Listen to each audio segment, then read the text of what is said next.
care vă uitați acum sau sunteți câți la sută dintre voi în care vă uitați în momentul ăsta la videoclip sunteți câți trăiți la țară? Sunt foarte curios pentru că eu unul toată copilăria mea am copilărit la oraș foarte mult, cel mai mult la oraș mi-am copilărit, toată copilăria am făcut în Peni și sincer am foarte multe amintiri când trec așa într-o scară de asta de bloc pentru că țin minte când eram micuț sau eram mic, efectiv nu puteam să trec scările astea fără să iasă o babă de aia să-mi zică sau un boșoc din ăla să fac liniște. Sincer, și am așa de multe amintiri pentru că da, tot jocul ăsta ne ducem prin perioada comunistă a Rusiei, dar totuși când mă uit așa prin blocurile astea mă duce gândul la copilărie, pentru că eu am bunici la oraș, am avut și de pitat la țară, dar acolo lăsând. Am stat cel mai mult la cei de la oraș. Și sincer, bunicii mei aveau foarte multă mobilă din aia veche și bine, de acum nu mai au, pentru că au cam aruncat-o, dar totuși, jocul ăsta mă duce gândul la copilărie și țin ce trăgovenii făceam când eram mic, foarte multe prostii făceam, pozni să zic. Și trebuie să ne ducem, jocul ne zice să ne ducem la apartamentul 101, cine zice jocul în rusă și da, deja am început în forță. Deja îl avem pe vecinul din Hello Neighbor. Și deja aici avem o baie. Știu că o mătușă de-a mea mai are așa baia. Da, foarte mișto, sincer, baia. Așa, da, mișto, sincer. Uite, eu are și de-aia care se ducă... Da. Sau sunt unii oameni care au geam și poate să... Da, ce mișto. Eu n-am avut niciodată, cât am stat la apartament sau așa, n-am avut niciodată cu... Deci, da, sunt și băi de astea care sunt separate. Mobila asta unde pui tu... uite, parfum din ăla, mamă. Bine, dacă acum vă întrebați ce cu mașina asta aici, nici nu e o mașină, e un aspirator. Pe vremuri așa erau aspiratoarele și... și pe vremea părinților noștri sau bunicilor erau așa aspiratoarele. Formatul ăsta de mașină sau de rachetă. Deci e dulapul. Așa. Nu, trebuia să fie și baia. Ăsta bucătăria, da. Mamă. Bine, aici mai un pic cultura sovietică, deci uite ce ai. Ok. Oricum, în rusă și română, ce ai, ia ce scrie la fel și să citești la fel. Cred. Uite și mișto ce detaliu când deschizi ochiul, ai chiprit. Ce mișto detaliu. Prea mișto, frate, adică mă duce gând când îmi făcea bunica foarte mult clătite din alea, măci buni erau. Și fain, mișto ieșeau. Eram și o persoană. Eu ca copil, sincer, nu știu cum să vă zic și acum o recunosc. Dar eu când eram copil, nu eram obraznic, eram mai mult agitat, nu știu de ce. Aveam o energie în mine, o energie care nici nu știam cum să mi-o consum. Și mă mișcam stânga, dreapta, sus, jos. Copil energetic, efectiv. N-am fost obraznic în...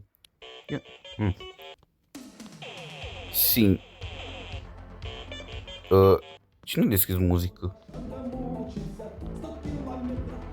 Să închidă muzica. Te rog. Nu vreau drept de autor pe canal. În fine, am vrut să vă arăt jucăria asta. Jucăria asta apare într-un desen rusesc, sovietic. Și sincer, părinții mei mi-au zis foarte mult că erau desene pe vremea comunistă în limba rusă toate. Pentru voi poate rosa e grea. Pentru mine îi numesc norocoși, pentru că eu cât de mult mă chinui să învăț limba rusă și e o limbă destul de greoaie.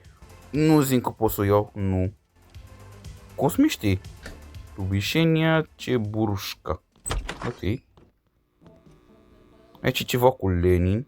Da, aici e mai mult de picul. Mamă, ceas din ăsta. Deci, bunicii mei nu aveau ceas din ăsta, dar erau anumite persoane, când mergeam la vizită, anumite persoane aveau așa ceas. Da, am prins ceasul ăsta. Nu înțelegeam niciodată designul ăsta, de ce arată așa, pare ca un fel de ceas din ăla care putea să-l ții în mână, dar de fapt e ok.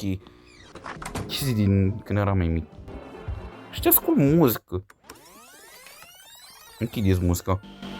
Uite Cernobâlul. Da, bă, frate, și atunci cu accidentul. Bine, accidentul ăla nu a fost din cauza oamenilor. Că da. Cum închis drogovenia asta?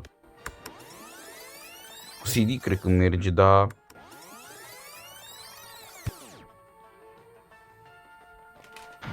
Uite, accidentul la Cernobâl. Oamenii când stăteau în frig. Băi, tâmpenia asta eu cum o închid?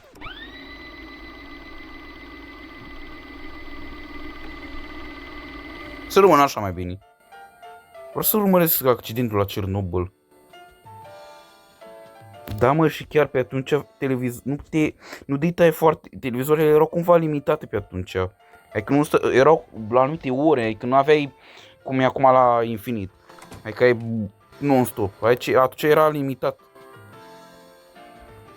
Și dulapul ăsta, fraților. Băi, nu știu câți dintre voi... Deci bunicii mei au avut... Bine, nu mai au dulapul ăsta că l-au schimbat. Bă, frate, deci erau așa din mare, și ocupa mult loc, degeaba.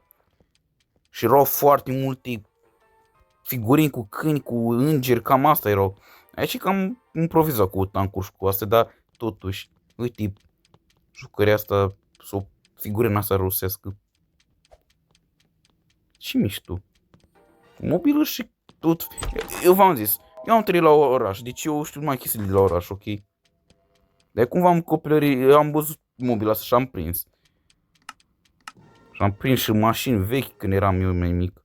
Le-am uitat. Aia e treaba, le uit. Am uitat. Le-am uitat și asta e cam rău, sincer. Mamă, ce ventilator e ăsta? Vai. Ok. Uite, mamă, te dai cu un parfum din ăla, mă doare plămânii. Nu suport unor oameni care dau prea mult. Deci, sincer, voi oamenii care vă dați cu parfum cu chila, bă, sunteți ciudați rău. Nu vă pot înțelege. Bă, când treci pe lângă un om din ăsta, nu mai poți să respiri. Eu nu prea suport miros de parfum. Așa, exagerat. Yeah. Tot felul de picturi. Uite acolo ceva zavod, o fabrică de mașini. N-a băgat dieț. N-a băgat dieț. De să nu s-a sutat, mamă, de să nu s-a chiar îl cunosc. Știu că lupul ăla era o chestie, era dânsul îmbrăcat în Adidas și avea poziții de gobnic, ții minte. Bă... Și covoarele astea, frate, mamă, o gărlă. Este pe altă culoare. Mișto jocul. Vremea. Avem vremea. SSR. SSR, pentru cei care nu știți rusă, SSR înseamnă, se referă la URSS. Avem vremea, ne arată. Vremea. Armata Roșie.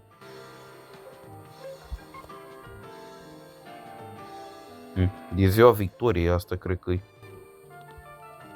Aici îi uită pe Lenin și stea cu secera și ciocanul.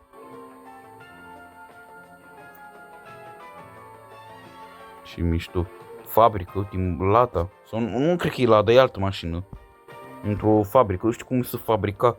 Industria, adică asta înseamnă. Așa era și în România, mult industrie. Cu mașini, cu tractoare, tot feluri.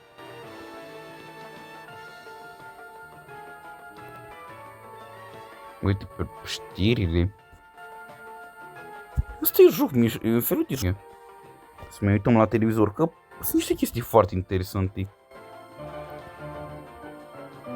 Bă, da, care a dat muzica aia, bă, frate? Na, sună frumos când mă joc eu pe Schembra. Dar nu e frumos când mă fac videoclip, pentru că YouTube-ul știți că e mai restricționat. Da, e un joc mișto totuși. Lăsând treaba cu melodia. Uite, bucătăria, bă, aici a mai fost, da. Să ne uităm la televizor, poate mai apare ceva nou.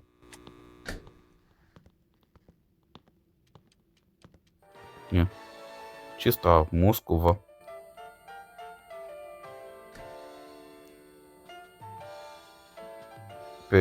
Uite, televizoare. Aveau culori. Ok. Nu, câte TV-uri. Felul de episodul, pentru mine episodul ăsta e ăla mai special, pentru că mi-aduc aminte că cum era calitatea televizoarelor astea, era foarte slabă. Eu cumva mă uitam la desenii, nu știu la ce mă mai uitam, că nu mai țin minte. La vreme. Da, e felul de jucare cumva mi-a adus aminte de copilărie. Deci ne arată ora. Ce să mergem? Uite, de ziua Victoriei, mașinuțe, o gârlă. Na. Cameră de foto, uite, un ceas. TV serie.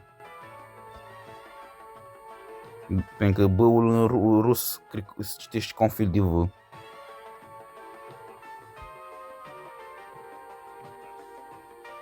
E Nabut.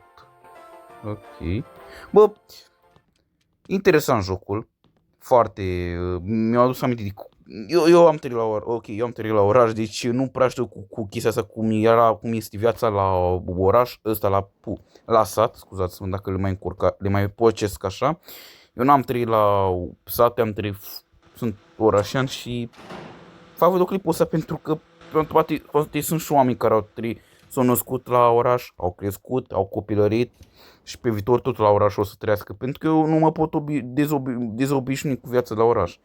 La țară poate mai și acolo e frumos pentru că ai mai multă libertate, poți să ai copilăria la mai frumos, este totul la mai aerul la mai curat și totul e la mai diferit, dar și viața la oraș este și dânsă specială. Mai ales dacă ești prin generația asta Z. Eu sunt născut prin 2009. Deci, da.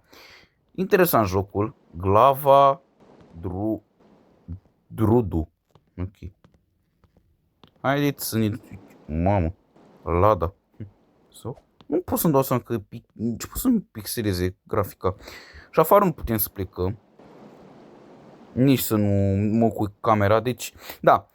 Cam pe acest episod, fraților.